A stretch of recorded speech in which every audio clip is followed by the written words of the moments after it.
Hello everybody and welcome to this edition of Tech Talk. I'm Sarah and today we're going to be answering some of your technical questions emailed in. And today on Tech Talk I have our master genius, Chris. Hello, Sarah. Hello, Chris. How are you today? I'm all good, yeah, really good, thank you. Good, excellent. I'm ready for the questions. Yes, brilliant. So we've had a few in. Right. The first one is, should I buy an iPhone or a Samsung phone? What are the differences? Oh my God, that is the ultimate question. Yes. Now, the iPhone guys will tell you, buy an iPhone.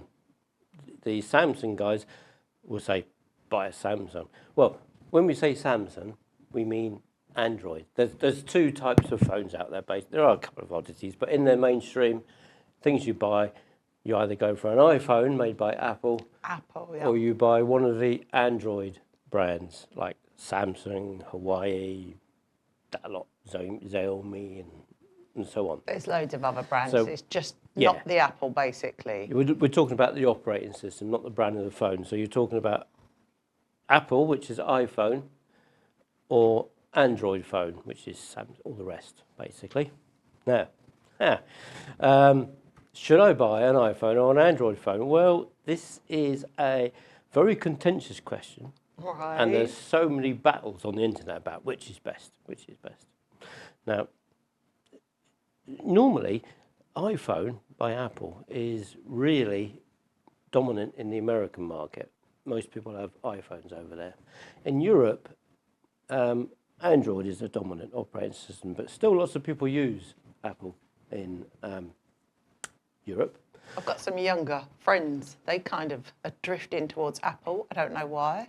Right. Now, if you have a phone already and you're happy with the way it works, say you've got a Samsung 12 or something like that, and you're happy with how it works, I would suggest you stick with Android and buy another Android derivative phone like Samsung, because the change is quite significant. The way that the two operate and work are very different.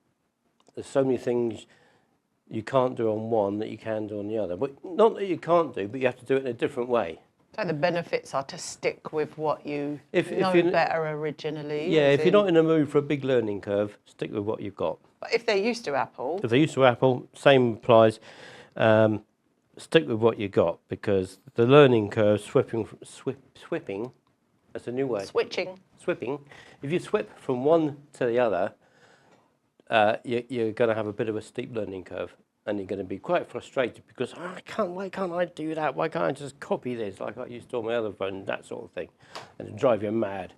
But if you want to change, then okay, expect a learning curve, but go for it. Now, the main reasons, if you're on Android or Samsung, for example, one of the only real reasons I can think of to change to Apple would be if all your friends and family are on Apple. Now, the reason is Apple is a very closed operating system, and it has all its own apps. And one of the biggest things that Apple people like is a thing called iMessage. Okay. Pass. Not heard of it. No, but they love it. And that's how they talk to each other. And so is it like another form of WhatsApp? Or? Yeah, similar kind of thing. Android people use WhatsApp. Apple people like to use a thing called iMessage. And another thing that they like to use is where we do a video call over WhatsApp. Yeah. They have their own version of that called FaceTime. And if you've got an Apple phone, it's easy to FaceTime another Apple phone. So it's still possible to call that Android on the WhatsApp. It's just... Yeah, but you have to, if you've got an Apple and you want to video call somebody on an Android, you'd have to install another program like WhatsApp, whereas Apple's has got it all built in to talk to each other.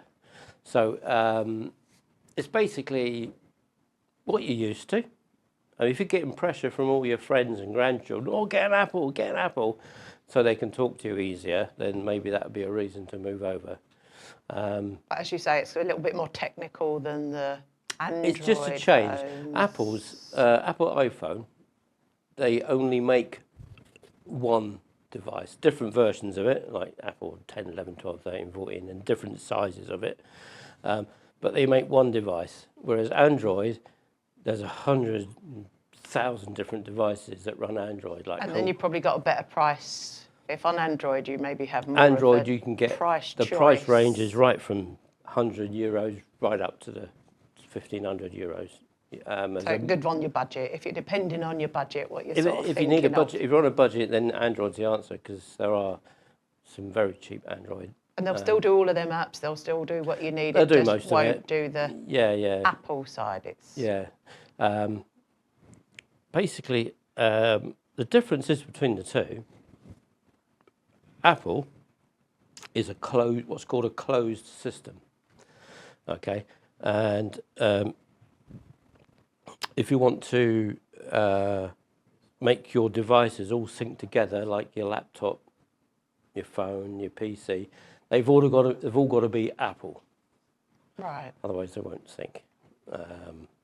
So if you've already invested in Apple equipment, like a Mac PC or an Apple TV box or something like that, then you're probably better off going for an Apple, because then you're all in the same ecosystem.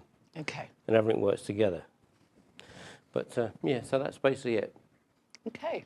So hopefully that helped on the decision of thinking about Apple or Android. Yes. Personally, I like Android because of its free. It's not closed, it's open. There's so many more things you can do with it, but that's coming from a tech guy. That all sounds good. It all sounds good. Next question is, I get a warning saying the website I'm looking at is insecure. I can't even say. Insecure. What does this mean? Okay, right. So if you go onto a website and it comes up, this page is insecure, gives you a warning, a bit scary. What that means is the connection between you and the website is not encrypted, it's open. Okay, so that sounds dangerous. It's dangerous if you're going to be entering any personal details. If you're just looking at a site like, say, Wikipedia, you're just reading information on the site and you're not actually having to enter your details, then that's fine. But if you're going to go to a website that you need to add personal details to access anything or buy something, for example, and it says insecure, don't do it.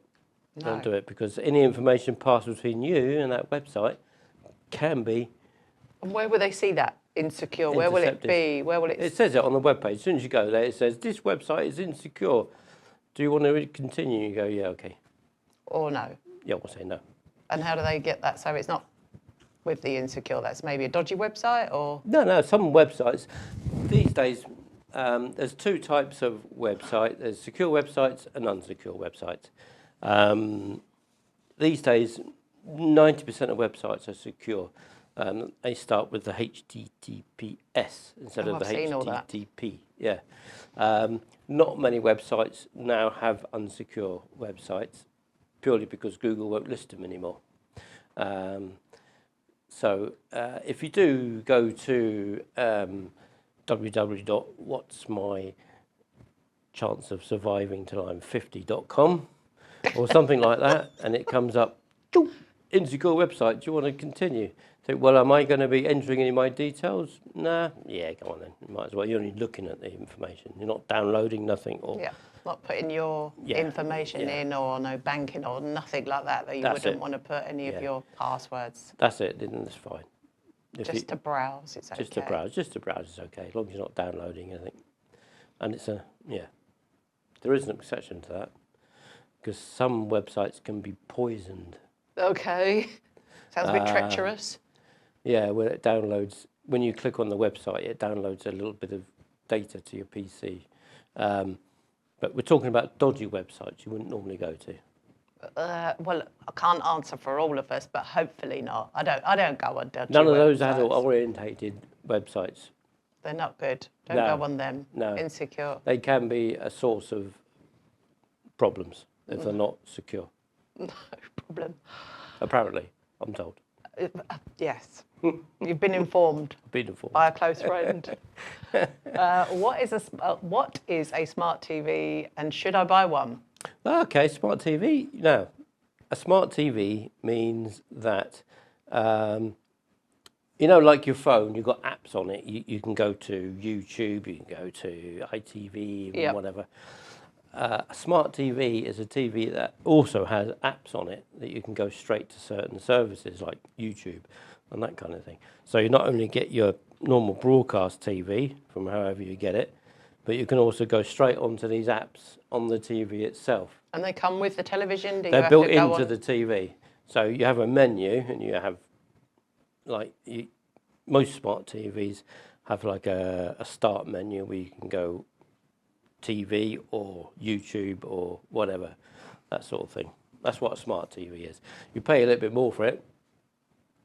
But it depends how many you get websites, how many apps and things you want to Yes. use, I suppose. Personally, I would suggest people, you pay a premium for a smart TV because it gives you these apps. It's actually cheaper to buy a normal non-smart TV. You'll get about 100, 150 euros cheaper.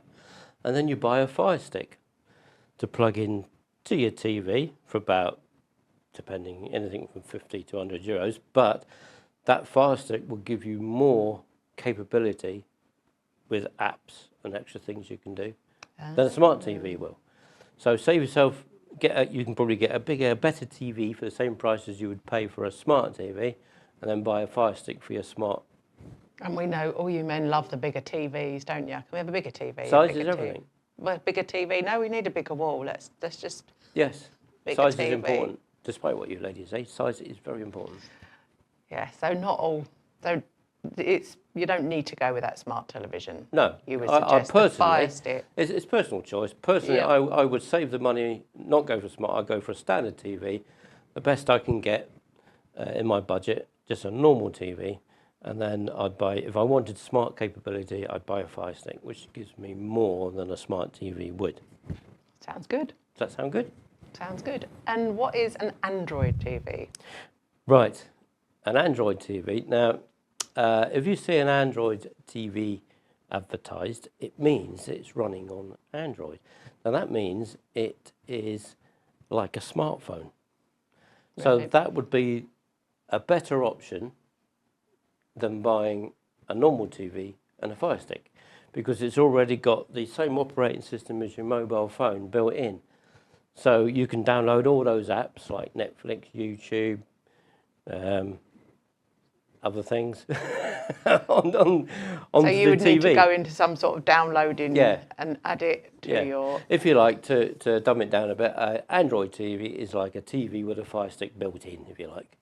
Okay. So it's got all the advantages of a normal TV with a Fire Stick. It's better than a smart TV. They tend to be a little bit more expensive, but I have seen some cheap ones on the market lately. So if I had a choice between smart TV, Android TV, or standard TV and Fire Stick, I would still go for the standard TV and Fire Stick, because you just get bigger, better TV for your money. Bigger, better TV. Yeah, and it's all about size. Well, hopefully we're all more educated on TVs and phones and, insecure websites. Yes. Thank you for joining us, Chris. What sort of TV you got? I don't know. I never get the remote in my house. It's like something. It's the man. It's Jamie's on his lap, and then when he stands up, it all falls on the floor. You know, the remote. Oh, right, okay. I don't know. I bet you got a big one though. No, Jamie ain't got a big one. no. It's in the wall space. So Oh, right, okay. I'm not going. I'm surprised. I thought Jamie would have a massive one. Television, no. No. Oh, okay. No.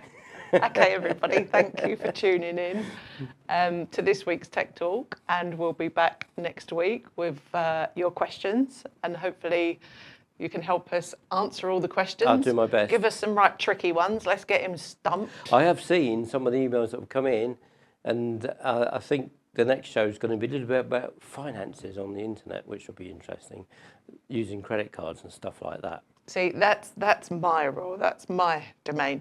Jamie has the remote, and I have the finances. Oh, right, okay. You'll be interested in next week's then. Yeah. So I'm sure I've seen a couple of questions up on the list that's coming in, and hopefully they'll be on the list for you to ask me. Perfect. Thanks for watching. This is Tech Talk. See you next week. Bye, guys.